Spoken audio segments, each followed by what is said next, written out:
सुरगुरुं वन्दे जगत्कारणं वन्दे पन्नगभूषणं मृगधरं वन्दे पशूनां पतिं वन्दे सूर्यशशाङ्कवहिनयनं वन्दे मुकुन्दप्रियं वन्दे भक्तजनाश्रयं च वरदं वन्दे शिवं शङ्करम् ॐ मृत्युञ्जयाय रुद्राय नीलकण्ठाय शम्भवे अमृतेशाय शर्वाय महादेवाय ते नमः।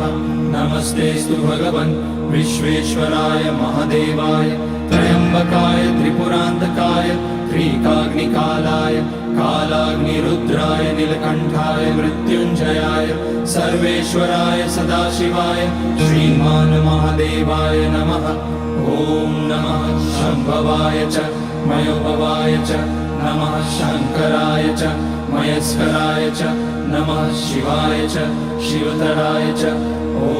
त्र्यम्बकं यजामहे सुगन्धिं पुष्टिवर्धनम् उर्वारुकमिव बन्धनान् मृत्योर्मुक्ष्यमामृतात् नागेन्द्रहाराय त्रिलोचनाय भस्माङ्गराय महेश्वराय नित्याय शुद्धाय दिगम्बराय तस्मै नकाराय नमः शिवाय मन्दाकिनी सलिलचन्दनचर्चिताय नन्दीश्वर प्रमथनाथ महेश्वराय मन्दारपुष्य बहुपुष्य सुपूजिताय तस्मै मकाराय नमः शिवाय शिवाय गौरीवदनाब्जवृन्द सूर्याय रक्षाध्वरनाशकाय श्रीनीलकण्ठाय वृषध्वजाय तस्मै शिकाराय नमः शिवाय वसिष्ठकुम्भोद्भगौतमार्य मुनीन्द्रदेवार्चितशेखराय चन्द्रार्कवैश्वानरलोचनाय तस्मै वकाराय नमः शिवाय